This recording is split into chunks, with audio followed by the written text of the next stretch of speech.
नमस्कार दोस्तों, उत्सव आईक्यू में आपका स्वागत है। यूपीपीसीएस आयोग के द्वारा पिछले 30 वर्षों में पूछे गए प्रश्नों के तथ्यों को हम देख रहे हैं, जो आपके आगामी एग्ज़ाम के लिए इम्पोर्टेंट है। ठीक है, तो चलिए शुरू करते हैं। शुरू करने से पहले मैं आपको बता दूं, इससे पहले एक इसका पार्ट 1 बना चुका हूं, और ये इस सीरीज से निश्चित है आपके एग्ज़ाम में क्वेश्चन आएंगे। आप वनडे एग्ज़ाम दे रहे हैं या आप एलटी दे रहे हैं, जीआईसी दे रहे हैं, जो उसमें जीएस का पोर्शन है, उसमें निश्चित इस पार्ट से आपको देखने को मिलेगा। तो ठीक है, और आप इसको 10 मिनट में लगभग 50 या 20 तथ्य हैं, आप इसको कंप्लीट कर सकते हैं। ठीक है, तो चलिए शुरू करते हैं आज का पहला क्वेश्चन। तो आज का जो टॉपिक है वो है ऋग वैदिक या उत्तर वैदिक काल। इससे संबंधित जो तथ्य हैं उसको हम लोग देख रहे हैं। तो चलिए शुरू करते हैं। तो पहला क्वेश्चन है आज का, ठीक है, पहला क्वेश्चन है, वैदिक कालीन प्रशासन में भागदूह अधिकारी था। तो राजस्व जमा करने वाले अधिकारी को वैदिक काल में भागदूह कहा जाता था। ठीक है, तो ये इंपॉर्टेंट तथ्य है। नेक्स्ट है, ऋग वैदिक काल में उल्लिखित 10 राज्य युद्ध जो लड़ा गया था वो परुसड़ी नदी के तट पे लड़ा गया। तो कितनी बार एग्जाम में पूछ चुका है इसको ये क्वेश्चन। ठीक है, नेक्स्ट है, पुराणों के 5 लक्षण का उल्लेख मिलता है। तो मत्स्य पुराण में पुराणों के 5 लक्ष्य मिलता है। ठीक है, 1028 संस्करण है। तो किसमें है? ऋग्वेद में जो है 1028 संस्करण है। अष्टक भी कहा जाता है, ऋग्वेद को अष्टक भी कहा जाता है। ठीक है, चलिए नेक्स्ट कह रहा है कि एक तरफ वेद है और दूसरी तरफ ब्राह्मण है। ठीक है, पुरोहित हैं। तो ऋग्वेद के पुरोहित कौन है?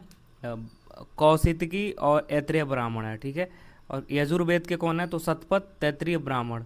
ठीक है, नेक्स्ट कह रहा है सामवेद के हैं पंचविश षड्विश अद्भुत तथा जैमिनी प्राप्त गण हैं। और अथर्ववेद का कौन है? गोपथ ब्राह्मण। ऐसे ही मिलान करने के लिए आता है, कभी कभी ऐसे भी पूछ देगा कि ऐसे वन लाइनर में भी वो एक एक क्वेश्चन बना के पूछ देगा। ठीक है, तो ऐसे भी देख सकते हैं इसको। कह रहा है एक वेदांग नहीं है स्मृति। स्मृति क्या है? एक वेदांग नहीं है। ठीक है, जब आप बुक रीडिंग करेंगे तो उसमें लाइन बाय लाइन एक क्वेश्चन आपको देखने को मिलेंगे। ठीक है, नेक्स्ट कह रहा है, वैदिक कालीन प्रशासन में भागदू अधिकारी था। देखिए फिर से रिपीट हो गया। राजस्व जमा करने वाला, राजस्व जमा करने वाले को क्या कहा जाता था? तो भागदूह कहा जाता था। ठीक है, नेक्स्ट है, वह ग्रंथ जिसमें आयुर्वेद शब्द का प्रयोग हुआ है। तो इसका है ऋग्वेद में आयुर्वेद शब्द का प्रयोग हुआ है। नेक्स्ट कह रहा है कि महाभारत ग्रंथ का उपनाम क्या है? तो सत स्त्री संहिता है महाभारत ग्रंथ का उपनाम जो है। कह रहा है पवित्र गायत्री मंत्र अंतर्विष्ट है, ऋग्वेद से लिया गया है। ठीक है, चलिए नेक्स्ट कह रहा है कि गायत्री मंत्र के नाम से प्रसिद्ध मंत्र सर्वप्रथम मिलता है। तो ऋग्वेद में ही मिलता है। ठीक है, देखिए रिपीट हो गया, भाषा चेंज करके। नेक्स्ट कह रहा है ऋग्वेद की मूल लिपि क्या थी? तो ब्राह्मी लिपि थी। ठीक है, नेक्स्ट कह रहा है कि ऋग्वेद पे आधारित संकलन क्या है? तो सामवेद है। ऋग्वेद पे आधारित जो संकलन है उसको सामवेद कहा जाता है। नेक्स्ट कह रहा है कि ऋग्वैदिक धर्म था बहुत देववादी, ऋग्वैदिक धर्म था, बहुत देववादी धर्म था। ठीक है, नेक्स्ट कह रहा है ऋग्वैदिक काल में जनता विश्वास करती थी बलि एवं कर्मकांड पे, बलि एवं कर्मकांड पे जनता विश्वास करती थी। नेक्स्ट है, कह रहा है गोत्र शब्द का प्रयोग सर्वप्रथम हुआ था। तो ऋग्वेद में सब, ये ध्यान दीजिएगा यहाँ पे, गोत्र शब्द का सर्वप्रथम प्रयोग ऋग्वेद में मिलता है। ये मोस्ट इंपॉर्टेंट क्वेश्चन, देखिए मेंस में भी पूछा गया है ये। नेक्स्ट है, ऋग्वेद में सर्वाधिक संख्या में मंत्र संबंधित है। तो इंद्र भगवान की सर्वाधिक संख्या में मंत्र है। नेक्स्ट कह रहा है सबसे प्राचीन वेद है। तो ऋग्वेद। सबसे प्राचीन वेद कौन सा है? तो ऋग्वेद है। ठीक है, वह वैदिक ग्रंथ जिसमें वर्ण शब्द का सर्वप्रथम नामोल्लेख मिलता है तो है ऋग्वेद। इससे आप समझ सकते हैं जो ऋग्वेद है वो कितना इंपॉर्टेंट है। देखिए 1 बाय 1 करके ऋग्वेद से क्वेश्चन उठा रहा है। इसे पैटर्न भी पता चल रहा है आयोग कहाँ से पूछ रहा है। ऋग्वेद में उल्लिखित यव शब्द किस कृषि उत्पाद हेतु प्रयुक्त किया गया है? तो इसका राइट आंसर है जौ का। ठीक है, नेक्स्ट है, करा ऋग्वेद में उल्लिखित प्रसिद्ध 10 राजाओं का युद्ध लड़ा गया था। परुसड़ी यानी उसका जो आधुनिक नाम है रावी नदी तट के किनारे लड़ा गया था। कभी कभी पूछता है परुसड़ी नदी का आधुनिक नाम क्या है? तो रावी नदी है। ठीक है, नेक्स्ट, ऋग वैदिक काल में प्रारंभ में महत्वपूर्ण मूल्यवान संपत्ति समझा जाता था। तो गाय को मूल्यवान संपत्ति समझा जाता था। ठीक है, अब इससे पैटर्न देख लीजिए, ऋग्वेद से संबंधी क्वेश्चन सिर्फ आयोग में पूछा जा रहा है। तो ऋग्वेद तो एकदम तैयार होना चाहिए, ऋग्वेद जो टॉपिक है उसको अच्छे से तैयार करना है। ठीक है, वैदिक काल में अघन्य माना जाता था। तो उसमें गाय को अघन्य माना जाता था क्योंकि गाय हत्या नहीं कोई कर सकता था। ठीक है, नेक्स्ट कह रहा है वैदिक साहित्य जिसमें मोक्ष मोक्ष की चर्चा मिलती है। तो वैदिक साहित्य उपनिषद में, ठीक है, उपनिषद में मोक्ष की चर्चा मिलती है। नेक्स्ट कह रहा है कि वैदिक देवताओं में पुरोहित माना जाता था। तो बृहस्पति को पुरोहित माना जाता था। नेक्स्ट कह रहा है उत्तर वैदिक काल में आर्य संस्कृति का धूर समझा जाता था। कुरु और पंचाल को धूर समझा जाता था, आर्य संस्कृति का धूर समझा जाता था। नेक्स्ट कह रहा है वैदिक कर्मकांड में होता का संबंध है। तो होता का संबंध किससे है? तो ऋग्वेद से संबंधित है, देख लीजिए।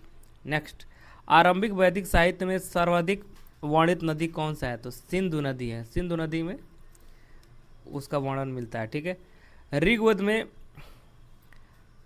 में माते तमा यानी देवी तमा एवं नदी तमा संबोधित किया गया है। तो इस सरस्वती नदी के लिए ये शब्द बोले गए हैं, माते तमा, देवी तमा और नदी तमा। ठीक है, नेक्स्ट, शुक्ल यजुर्वेद संहिता है वाजस्नेयी का। ठीक है, वाजस्नेयी का। नेक्स्ट है शतपथ ब्राह्मण में उल्लेखित राजा विदेह माधव से संबंधित ऋषि थे। ऋषि गौतम राहुगढ़ थे, जो शतपथ ब्राह्मण में उल्लेखित राजा विदेह माधव से संबंधित ऋषि थे। नेक्स्ट कह रहा है जिस ग्रंथ में पुरुष मेघ का उल्लेख हुआ है वो कौन सा है? तो शतपथ ब्राह्मण में पुरुष मेध का उल्लेख हुआ है। नेक्स्ट है गोपथ ब्राह्मण संबंधित है, तो अथर्ववेद से। ठीक है,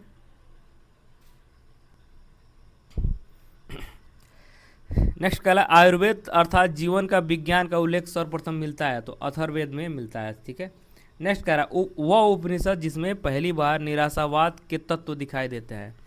तो मैत्रायणी में क्या दिखाई देते हैं? निराशावाद के तत्व दिखाई देते हैं। ठीक है, नेक्स्ट कह रहा है भारतीय प्रतीक पर उत्कीर्ण सत्यमेव जयते लिया गया है। तो ये मुंडकोपनिषद से लिया गया है। ठीक है, नेक्स्ट है जिंद अवस्था और ऋग्वेद में समानता। जिंद अवस्था संबंधित है ईरान से। तो एक बार दोबारा ही पूछ दिया, पिछले वीडियो में भी इसका जिक्र हुआ था। प्राचीन भारत में निशाका से जाने जाते थे। स्वर्ण आभूषण जो थे उसको निशाका भी कहा जाता था। ठीक है, नेक्स्ट 14वीं सदी ईसा पूर्व एक अभिलेख जिसमें वैदिक देवताओं का वर्णन प्राप्त हुआ है वो है बोगज कोई, यानी एशिया माइनर जो है उसको बोगज कोई कहा जाता था। नेक्स्ट है मनुस्मृति मुख्यतः संबंधित है समाज व्यवस्था से मुख्यतः संबंधित है। नेक्स्ट कह रहा है वह उपनिषद जिसमें आध्यात्मिक ज्ञान के विषय में नचिकेता और यम का संवाद प्राप्त है। तो इस कठोपनिषद में नचिकेता और यम का संवाद प्राप्त होता है। नेक्स्ट कह रहा है ऋग्वेद में उल्लेखित अफगानिस्तान के साथ आरोह के संबंध सूचक क्या है? कुबा क्रमु नदी जो है ये अफगानिस्तान के आरोह के संबंध का सूचक है। नेक्स्ट कह रहा है कि सर्वाधिक ऋग्वैदिक सूक्त समर्पित है तो इंद्र को। देखिए क्वेश्चन बदल के, भाषा बदल के वही क्वेश्चन रिपीट कर दिया। नेक्स्ट कह रहा है आर्य शब्द का शाब्दिक अर्थ क्या है? तो देखिए आर्य शब्द का जो शाब्दिक अर्थ था उसका मतलब था श्रेष्ठ कहा जाता था। देखिए ये भी पूछ दिया है क्वेश्चन। तो नेक्स्ट कह रहा है अधर्व का अर्थ था, तो यज्ञ करने वाला पुरोहित को अधर्व कहा जाता था।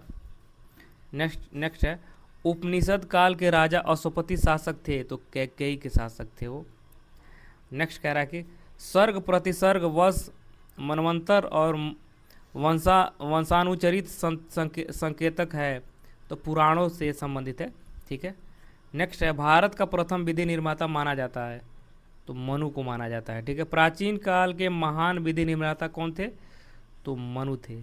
ठीक है, नेक्स्ट कह रहा है कौशेय शब्द का प्रयोग किया गया है रेशम के लिए कौशेय शब्द का प्रयोग किया गया है। नेक्स्ट है क्लासिकीय संस्कृति में आर्य शब्द का अर्थ है एक उत्तम व्यक्ति।